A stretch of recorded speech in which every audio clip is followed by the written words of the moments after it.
Okay, so we're going to cover a studio lighting setup. Studio lighting is basically used to portray objects or props, kind of like in their best. Here I go again. Best light. We're going to create a cyclorama, which is basically an environment like this. This is commonly used in photography. The reason why these are used is because it bounces all the light rays back at the subject, and it makes for kind of the most dynamic display of your object. It kind of produces like really high quality lighting. Looks like there's a lot of production value.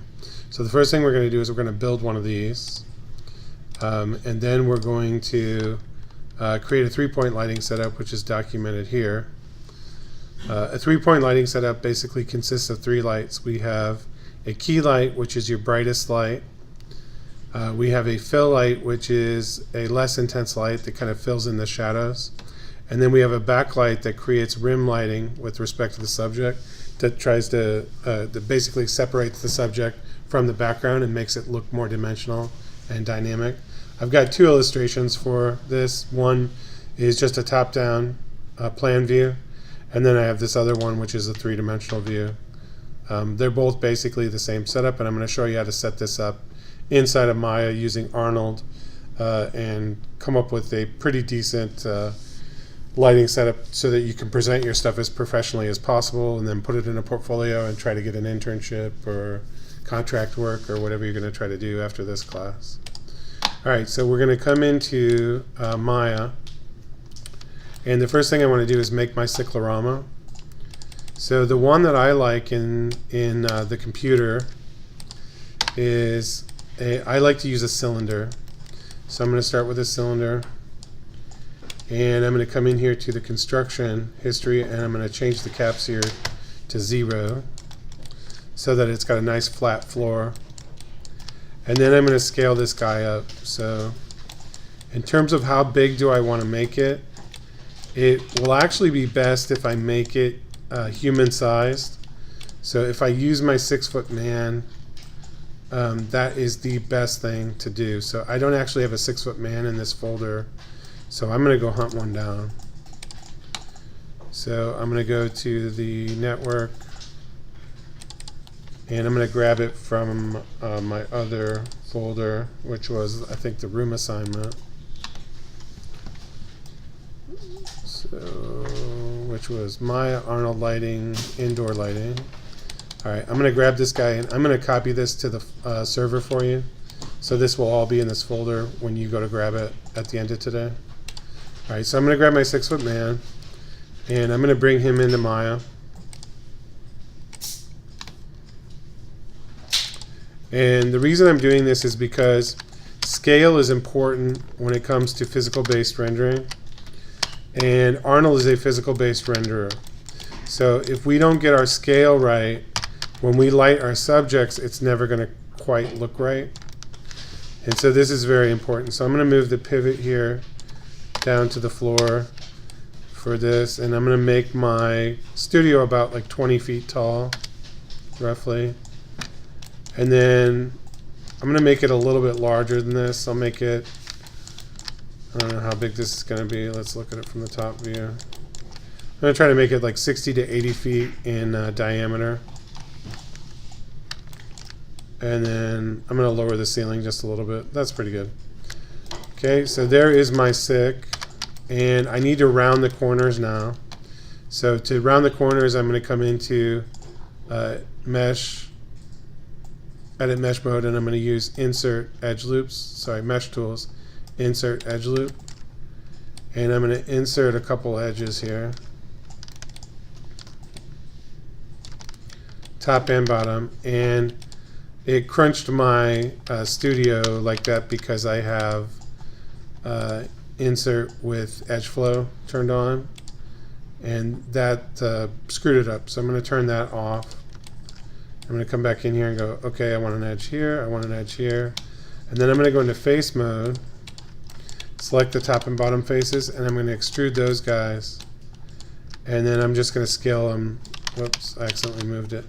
I'm going to scale them down a little bit. like this, and then I'm going to extrude it one more time like this. And then now what I can do is hit the 3 key, and it's going to soften my corners while keeping the floor flat. And if I want to soften these corners further, all I have to do is edit them like this, or just move these edges down farther. And then when I hit the 3 key, it'll give me a softer transition there. So either way, doesn't matter. If that's not enough of a transition for you, then by all means you can come in here, and you could even 3D scale this a little bit to round that. You guys know how to model now, right? So you don't need me to tell you this. Okay, and then now if I hit the 3 key, see, that smooths that out quite a bit more. I'm pretty happy with that. Looks like a big old block of Wisconsin cheese. Delicious. I come in here to object mode, and I'm going to select this guy and create a layer for him. And I'm going to call this my cyclorama is what this thing is called, so I'll spell it out here. It's basically just a photographer's backdrop. So on every soundstage in Los Angeles, you will find one of these. So I'm going to create a cyclorama layer so that I can reference this thing, or hide it right away. And then I'm going to make another layer for my 6-foot man.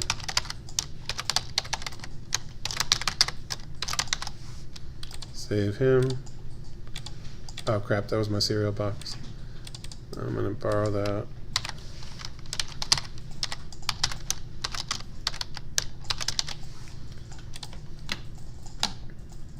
So I'm going to make a layer for my 6-foot guy and just paste that name. I always do that. 6-foot man. Alright, cool. There we go. And he's what I'm going to use to basically be like my subject here. I'll turn my cyclorama back on. I will unreference it for a second so that I can flip the normals so that they're facing inward. So I'm going to say mesh display reverse to flip the normals inside. And then I now have everything kind of isolated. So I got my 6-foot dude. I'm going to move him to the bottom.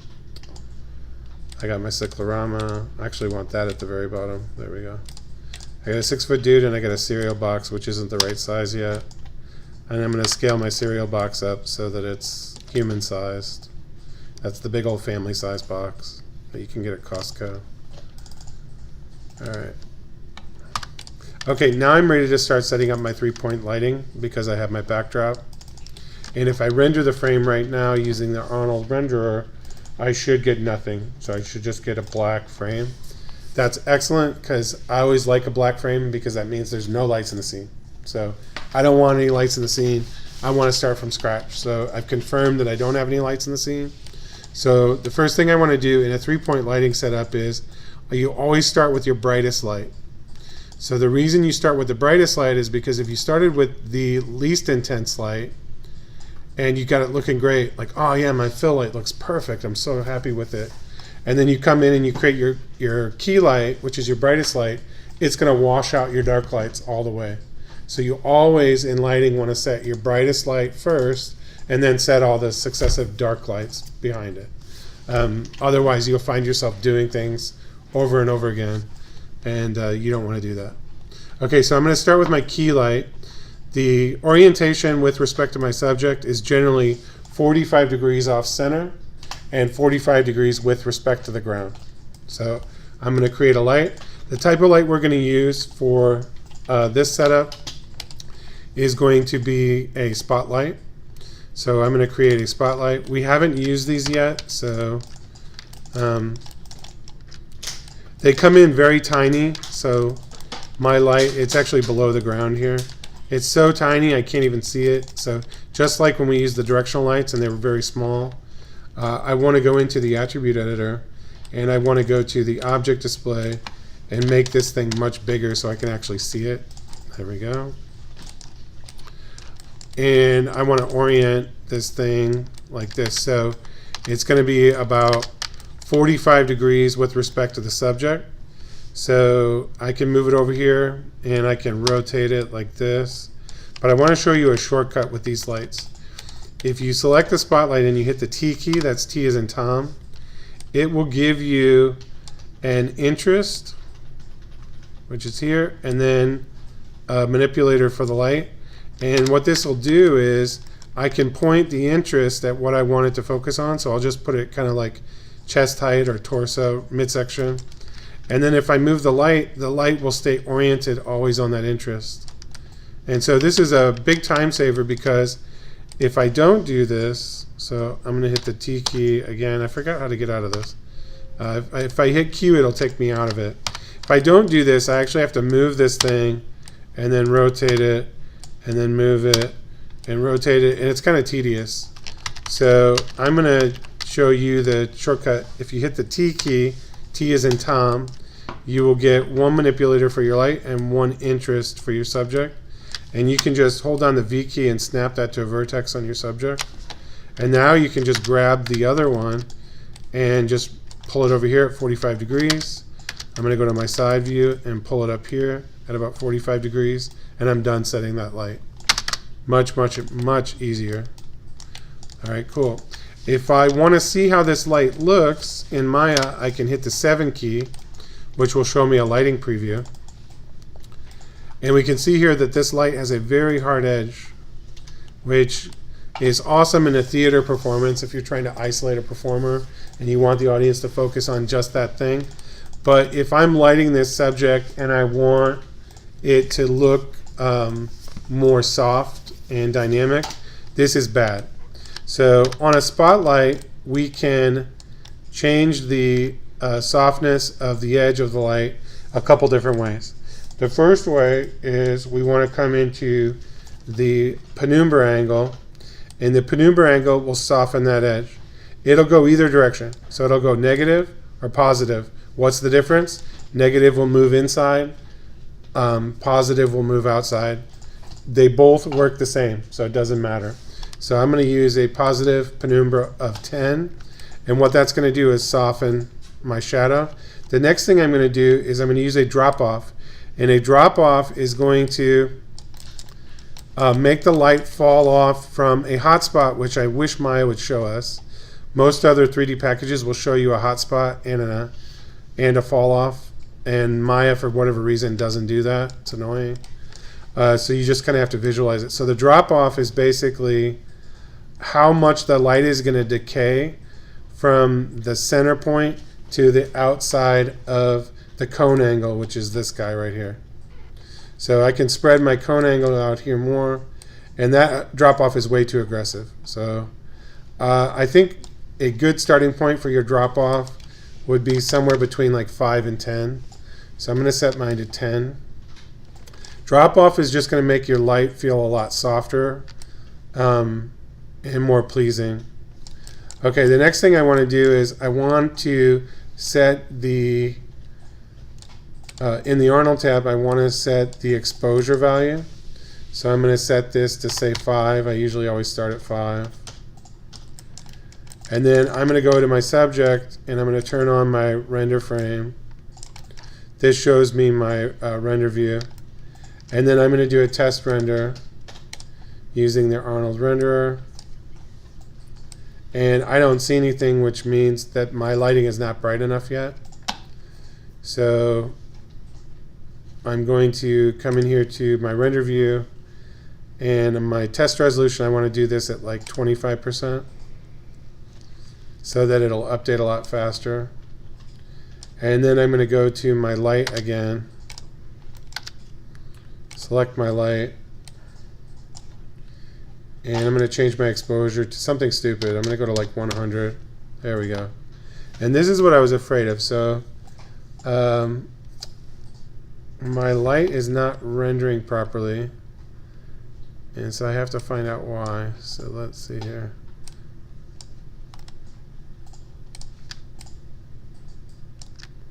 I'm going to go to view and select my camera, and I'm going to change my camera's field of view to like a 20, because it's possible that my camera is actually outside the cyclorama.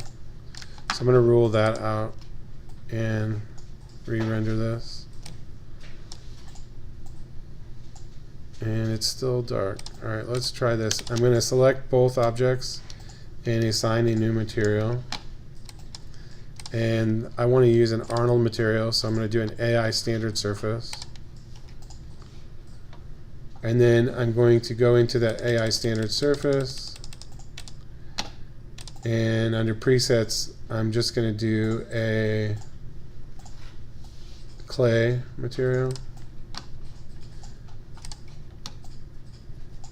and I'm still getting bogus results here, so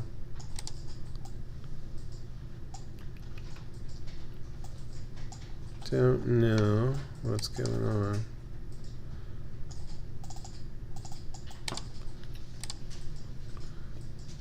They're all inside. Let's create a Arnold light.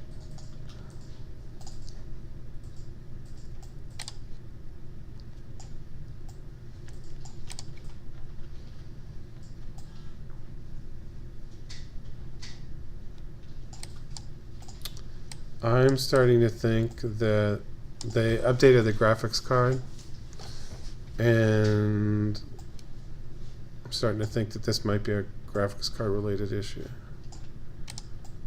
Let's see here. Let's grab the cheese and say render stats, turn off cast shadows. No matter what I do, I'm getting a... Let's grab you, change the exposure to 1. There we go. That's totally weird. So it was the intensity of my light that was, but it should have been like just washed out in white, not black. So I don't know. This isn't making any sense to me. Okay. Alright, so figured it out. I was at a 5 and it wasn't showing up. So we're going to use this indirect light later, the light dome. But for now I'm going to just go with a single light. So I'm going to set my key light and it's not showing up. So I'm going to change it to maybe 10 instead of 100. Still not showing up. So I'm going to take it to 20. There we go. And so we have to first find the value where the light will read. And then after that, I have to decide whether or not I like it. So I think it's okay. It's a little bit on the dark side. It's really only illuminating my subject. This is not a bad look if you want to isolate your subject only. But I want to illuminate a little bit of that back of the room. So I'm going to take this up to 40. And there's where we find out that the exposure went too high. So I'll try 22 instead. There we go. That's a more reasonable number. I think that looks pretty good. I can live with that for now. It's illuminating my subject and it's kind of falling off into the background. The other thing I want to do is I want to soften the shadow here. Hard shadows don't look very good. This is called dark side of the moon lighting, and it's kind of like a computer graphics newbie mistake. So you don't want to look like a noob. So the next thing I want to do is I want to soften my shadow, and I do that by changing the radius here, which is right below the exposure. And I usually start with a value of like 5, and then I kind of just keep doubling it from there. So 5 is like semi-soft. We'll go 10. Decent. Let's go 20. 20 is starting to look better there. Starting to really soften the shadow out. And then the other thing that we can do with Arnold, and I'm not finding it. There it is. Shadow density. So we can play with this. So if my shadow is like too black, it kind of looks weird. It continues to look dark side of the moon.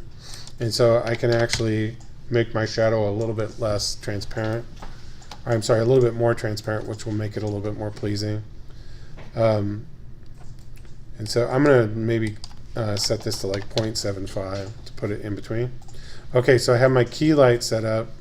Now I want to set up my fill light, because you can see here on the right side of the guy, on my subject, he's kind of falling into shadow a little bit. And it's getting a little bit dark, and we're starting to lose some of the detail that we put into the model. So I want to set my fill light up. So I could go through the recreation of that light all over again by making one from scratch, but I would lose my penumbra setting, I would lose my shadow setting, I would lose my intensity, and I'd have to do all that over again. So the quickest way to make your fill light is to actually just make a copy. So I'm going to hit Control D, and then before I move it, I'm going to hit T to put me into camera and interest mode. And you can see here that now I have the proper setting for my fill light, which is 45 degrees with respect to the ground and 45 degrees with respect to the subject. And then now all I have to do is change the intensity or the exposure so that it's not as bright as my key light. What I usually do is on a fill light is I'll cut it in half first and see how it looks. And the other thing you can do with a fill light is you can move the fill light down so that it's shining up or even just parallel to the subject. You don't have to follow this diagram where they're all set up the same. I find that if you do that, it's kind of boring. So I'm going to kick my fill up a little bit higher so that it like shines up under his armpits in the occluded areas, and it's going to look a little bit better. And it doesn't look like it's on, however. Oh, okay. So I'm going to crank it up just to see if I can get it to read. There we go, got it to read. So it was so low that I just couldn't see it, so that's why I wanted to turn it up a little bit. So I went down to half, and in Arnold half was a little bit too dark, so I'm going to maybe set it to like 15. 15 I think is still too dark, so I'm going to go try like 18. There we go. That's not bad. So I kind of brightened up the shadow areas just a little bit. I could go a little bit brighter than that personally. There we go. Now when we're doing a 3-point lighting setup in the real world, I'm going to point something out. So I like the value of 19, so I'm going to remember that, but I'm going to crank this up just so I can show you something.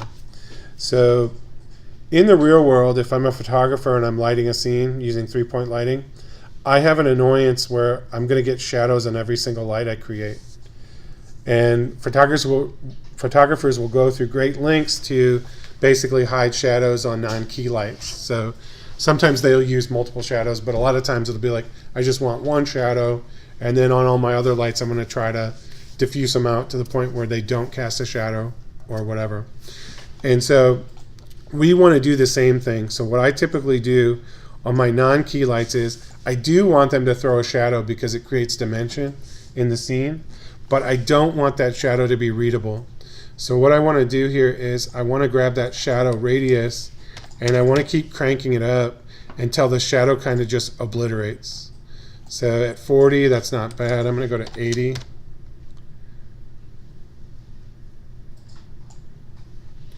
And almost gone. I'm going to take it up even higher. I'll go 100. And that's pretty good. So I'm getting a shadow, but it's kind of like you don't know what's creating it or where it's coming from. I'll even go a little higher. I'll go 120. And so it adds a little bit of dimension to the scene, but it's not creating a hard shadow. That's what I like on my non-key lights. So I'm going to come in here and then take this thing back down to 19 for my fill. And then I just have one more light to do. At this point I might increase my test resolution here so that we can see our subject a little bit better. I may also grab the 6-foot man here, and I'm going to go to mesh display, and I'm going to soften all the edges so that we're not looking at all these facets. There we go. Yeah, totally looks like a gimp suit. All right, cool. And so I'm maybe a little bit hot on my key. It's like a little bit overwashed. I do like my fill. That intensity is pretty good. So I'm going to go to my key here and I'm going to be like, maybe I'll try 21. All right, that's not too bad. Maybe I was at 21. 21 seems a little dark. 22 is a little bit bright. So I'm going to split the difference and I'm going to go 21.5. Whoops. I like that. All right, cool. I'm going to stick with 21.5.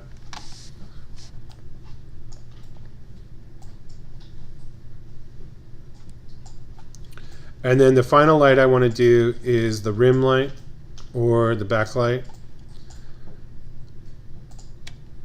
And so I'm going to turn this guy off for a second.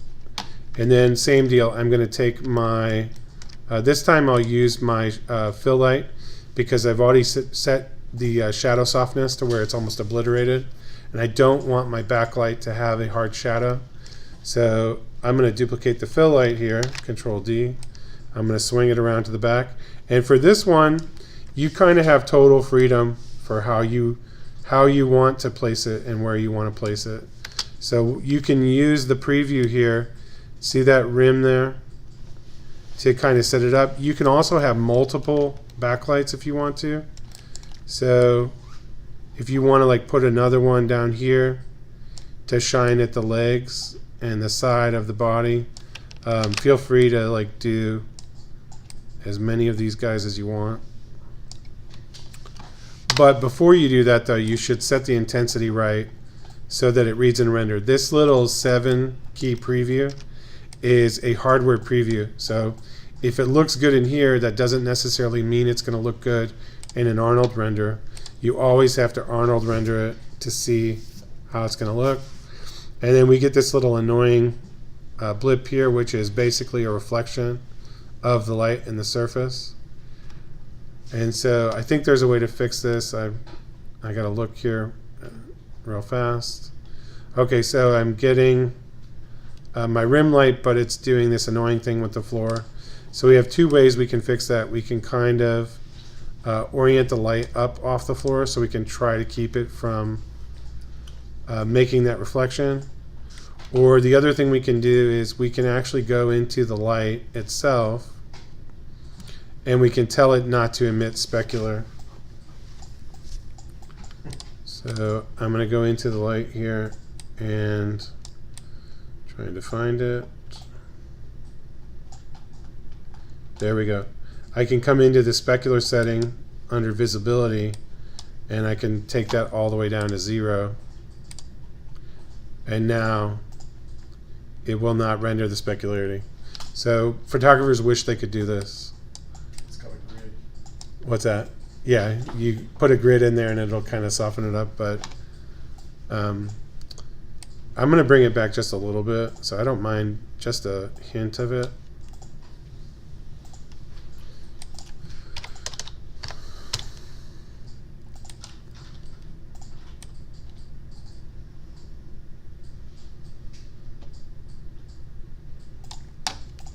And then I can crank up the intensity on my background, my backlights substantially too, because they don't read in the foreground that much because they're pointed directly towards the camera. So on these you can really increase the exposure to very high numbers.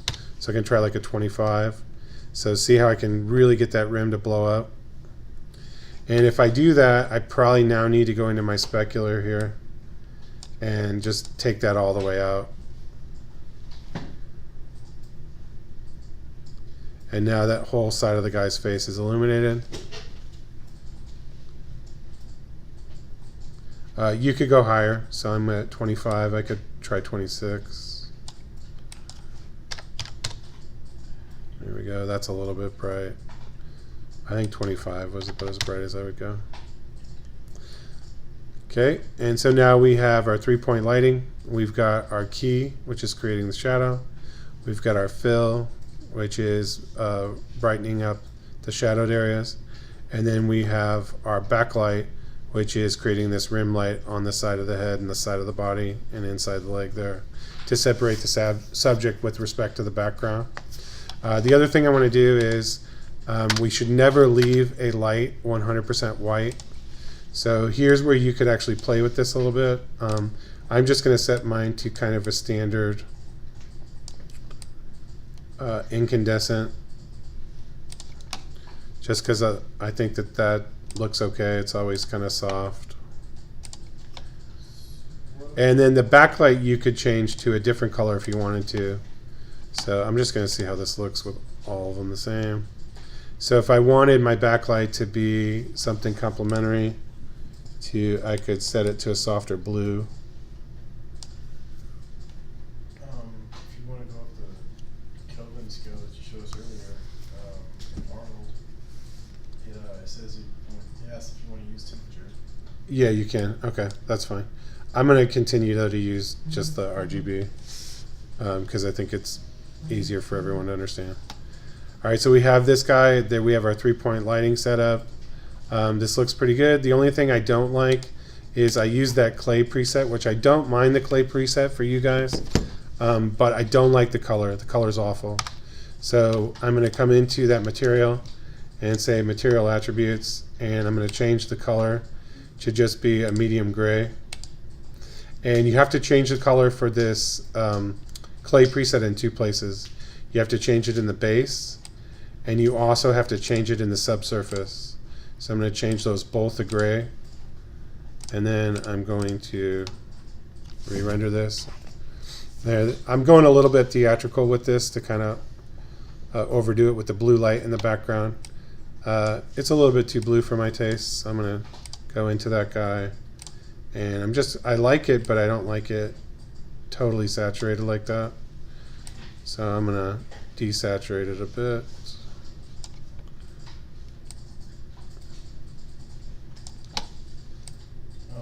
What did you use to soften it again? To soften the shadows, I use the radius. Oh, All right, so this is not bad for our 3-point lighting setup. The final thing that is going to make this look the best is to finally add some indirect light. So this is a direct light setup. All I have is direct lights in here. We always, whenever we're doing any light setup whatsoever, I always want to combine direct lights with indirect lights. So now for the final icing on the cake, I'm going to come in here and add a Arnold sky dome light. And it's probably going to just blow away all my lighting, which it did. But it is retained somewhat, right? So the next thing I want to do now is go into the sky dome light and say, okay, first of all, maybe I want to give it a color. So I think I'm going to reuse that incandescent color that I have. And this is going to have the most effect over tinting things. So if you want to put a tint on your scene, you can do that. And the cool thing that the sky dome did is it kind of illuminated the entire cyclorama. So I still have my theatrical lighting, but now it's blended in with the context of indirect lighting, which is kind of illuminating everything evenly. And then the final thing I would do is be like, okay, I have my indirect lighting in there and I like it. I could be like, you know what, I'm going to try gray. See how gray looks. Gray's not bad, but you can try on a bunch of colors. As long as they look good, I won't care. If they look wacky, I'll tell you. So if you want to play around and do something cool, I support you 1000% until it looks dumb. And then I'll say, no, that looks wacky. And then we'll tune it up. No big deal. All right, so I just changed this to like a more generic gray for my background. If you'll notice, that kind of took down the light that I was getting from my indirect. If I wanted to boost that up, all I'd have to do is come back in here to the value and boost the value up a bit. So I'm going to do something that I think is like somewhat pleasing just for showing off your modeling. I like this for the background where it's like 50% gray kind of. And then that rim light is still a little too theatrical for my taste. So I'm going to come in here and desat that a little bit.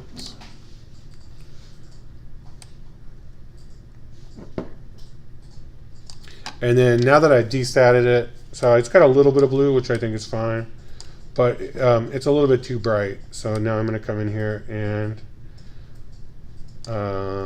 where did it go? Under the Arnold tab is what I'm looking for. There we go. I'm going to jack the exposure down just a little bit. 24 is not too bad. Let's see how 23 looks. Yeah, 23 is kind of nice and subtle.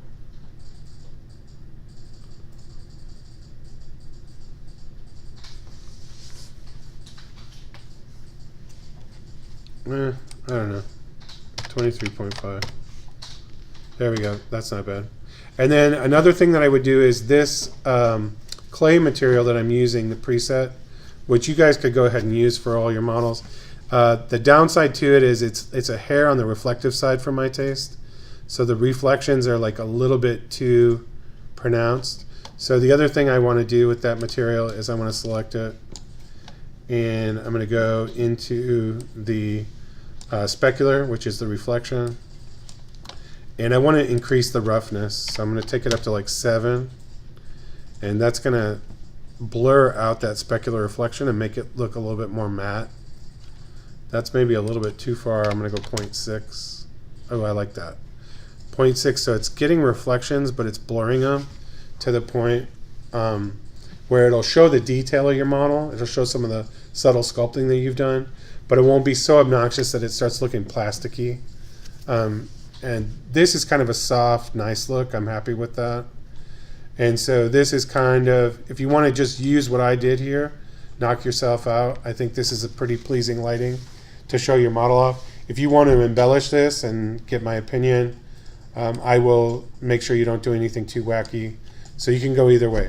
You can just do this lighting as is, or you can embellish and come up with something cooler. I will support you either way. And as long as the end result looks cool, I will be happy.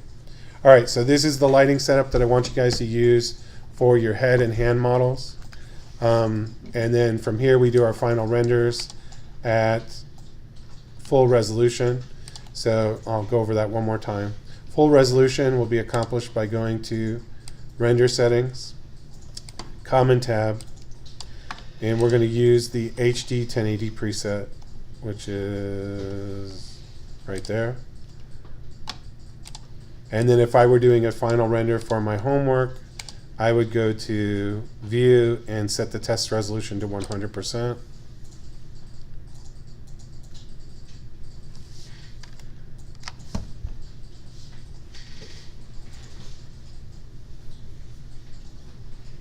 And then the other thing I might want to do if I'm doing a final render for homework would be to change the sampling settings. So I would go into the render settings here and go to the Arnold tab, and I would probably crank all these up to at least like 5, and probably 5s across the board to 6s. Oops. And this is going to take a lot longer to render, but this should produce like a pretty decent result. And then once this thing's finished, then we can say File, Save Image. And then we want to make sure that I was looking for the color manage settings, but this is the Arnold render view, so it doesn't have that. So it would just be File, Save Image. And then that would be it for your, this is mainly for your head and your hand renders. All right, that's it.